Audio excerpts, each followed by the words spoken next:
What's up, adventurers? My name is Platinum Phoenix, and welcome to the final part of our Fossil Finder playthrough. Last time, we went over every mask in the game and how to receive them. And this time, we'll be going over all of the rest of the miscellaneous stuff that we haven't gone over yet, and I'll be making corrections to anything that I have gotten wrong as of right now. So, as you can see, we are starting in the Fossil Guild because I want to talk to the info clerk. Hey buddy, what's going on? Scratch that, let me tell you what's happening. Dateline, Vivosaur Island. Blombe escapes from jail. Police apparently lazy. Maybe there's another side to the story. You can ask over at the police station if you want. Yeah, so apparently, when you're in the post-game, they change how the Blombe mission works. And in order to get it started, you actually have to come here and talk to the info clerk a couple of times for him to actually tell you about Blombe. I'd like to thank Blazing Scorch 1736 again, because they are the ones that let me know how to actually get this activated and that my game wasn't glitched. So if we just go over to the police station, like the info clerk told us to do, and talk to the middle police officer once again. Phoenix, you're not gonna like this. Blombe has escaped. His green hat and brown clothes were also missing, so he's probably wearing them again. Most likely he escaped from one of the dig sites. He seems drawn to those places. Once again, we're offering a reward for his capture. Watch out though, he may have upgraded his Vivosaur arsenal since you captured him before. So yeah, if you were wondering, or if you were in the post-game and were trying to do the Great Blombe mission, this is how you do it. You just have to talk to the info clerk a couple of times till he tells you about Blombe, and then for some reason he just escapes. And I can now show that I have the officer mask. So yeah, this method completely works. Just talking to the info clerk, going to the police, and then going where the Great Blombe goes.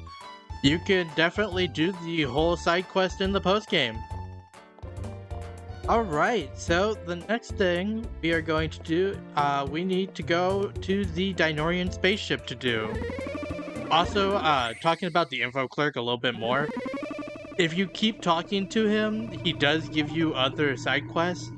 But I don't feel the need to really show most of them because most of them are just low-level battles that just reward you with various different fossil rocks. Whoops, I did not mean to scan right there. But what we are going to head to right now is what many people consider the hardest fight in this game. And I would be one of those people. This fight is not super easy. And it's against this guy right here. Hello, King of the Dinorians. Greetings, Phoenix.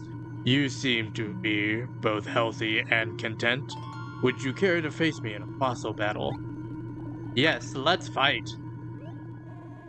I'll have you know that I have been training extensively. Prepare for defeat.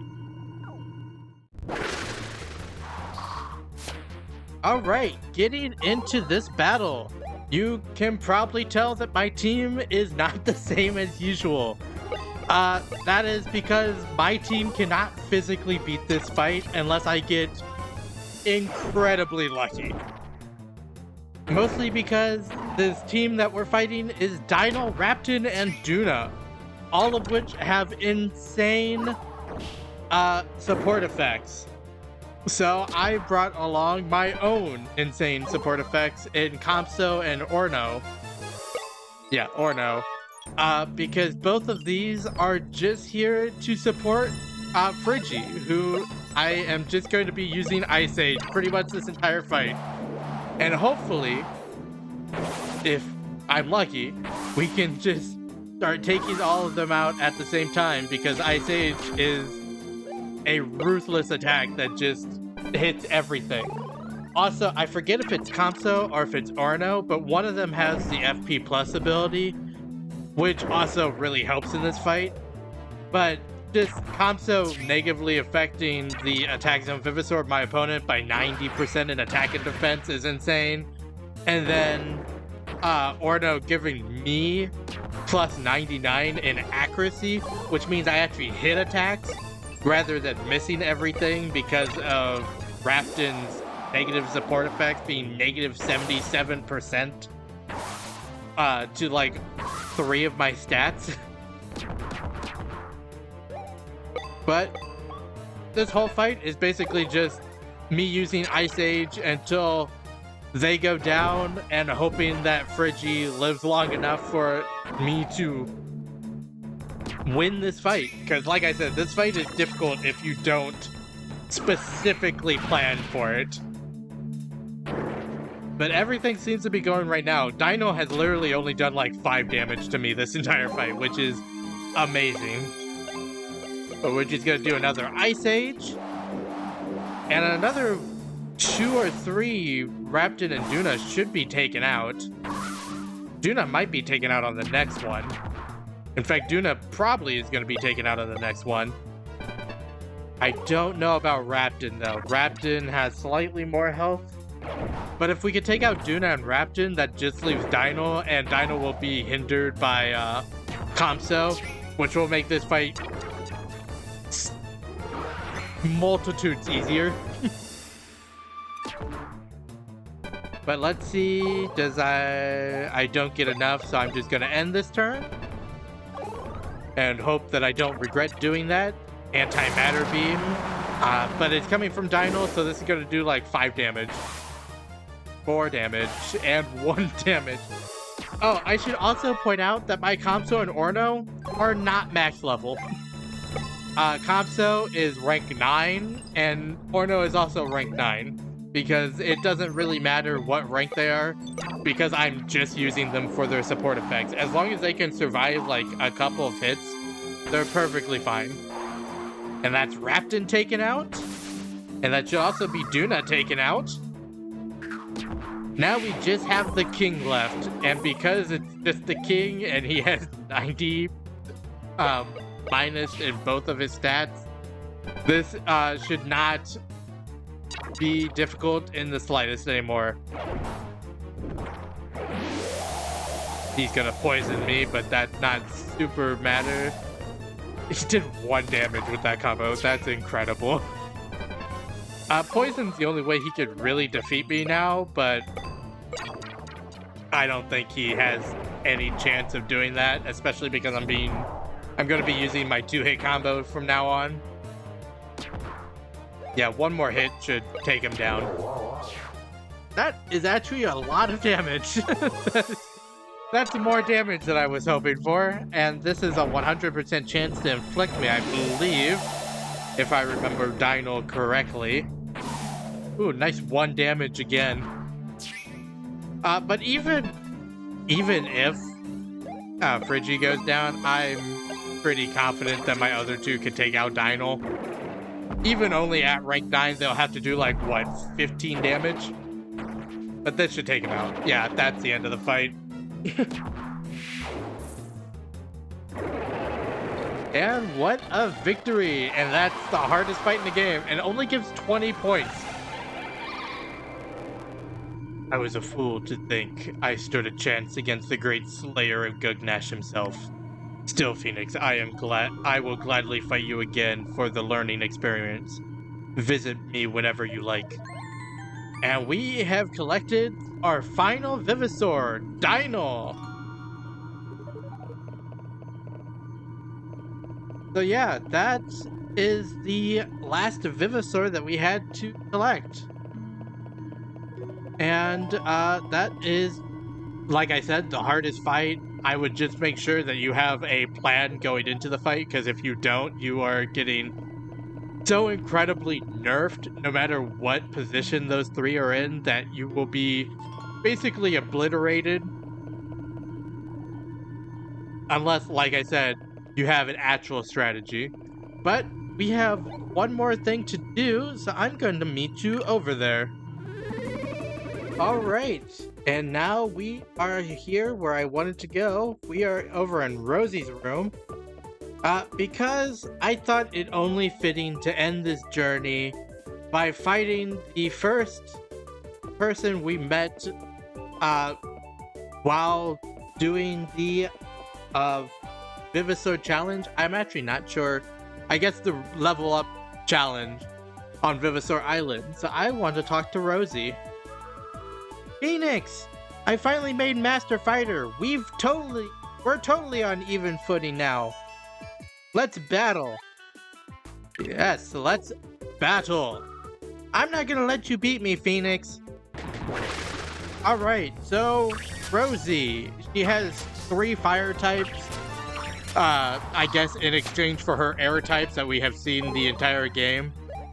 But they're all rank 12, like she said, she's a master fighter, so all rank 12s, and it's post-game.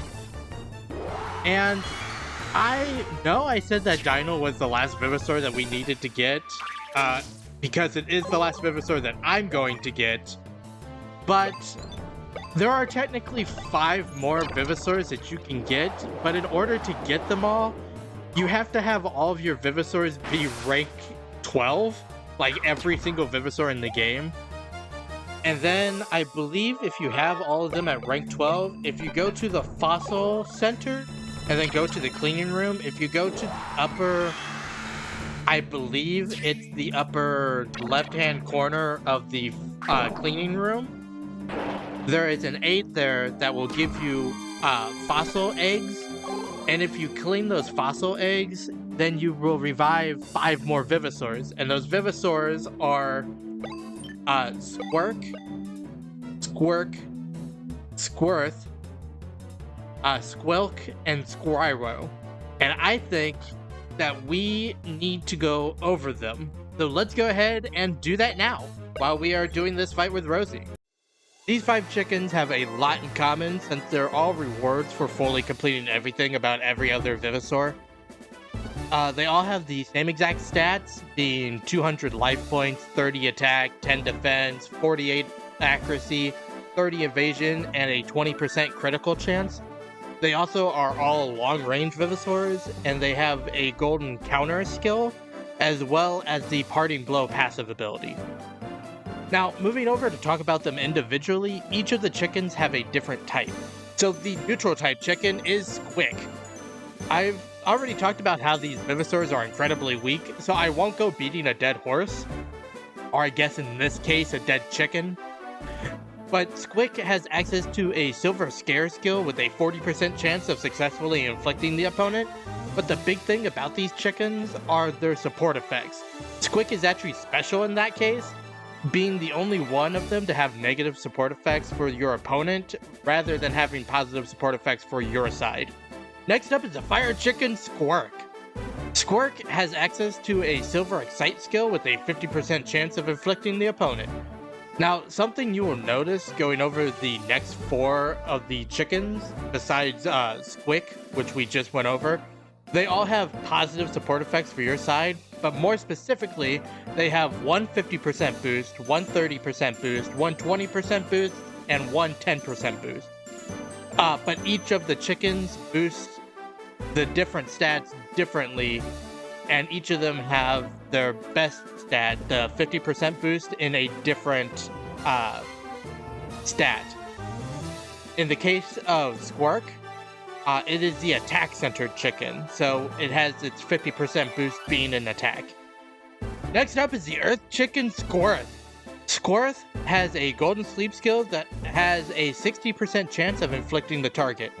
Squirth is also the defensive chicken out of the bunch, having its highest support effect being a 50% boost in defense. After Squirth is the Water Chicken Squilk. Squilk comes equipped with a Silver Poison skill that it can use with an 80% chance of inflicting the target, and will cause 15% of the target's life points and damage. Squilk is the accuracy chicken out of the 5 chickens, having its highest support effect being the 50% boost in accuracy. Squilk is also my choice for the weakest of the chickens, since its support effects have the lowest combination of attack and defense, and boosts accuracy, which is usually the least useful skill to raise. And the last of the chickens is the air-type chicken, Squirrow. Squirrow actually has an interesting combination of skills and support effect distribution. Squirrow is the evasion chicken, with its 50% boost being in the evasion stat. This can be used with its skill that has a 90% chance of causing the target to be confused, since confused Vivosaurs randomly attack or switch, and if they attack a Vivosaur with really high boosted evasion, there's a high chance that they will miss and waste their FP. Squirrow is my personal choice for the best of the chickens, since it has my favorite support effect distribution, and it actually has skills that complement those support effects as well. Darn it, Phoenix! Darn it, Phoenix strikes again. I'll get you next time. Alright, and with that is every Vivosaur gone over. That is every miscellaneous task that I wanted to do in this episode. We even went over all the main mistake that I made being the Great Blambe mission. So I think that's going to be the end of our Fossil Fighter playthrough. I want to thank everyone so much for watching. I think this adventure was incredible. I really enjoyed making it, and hopefully it was entertaining. But I plan to make a video for all the bios just to make it real easy to find them all if anyone would need them in the future. But besides that, that's the end of Fossil Fighters. So, until my next Let's Play, happy adventuring.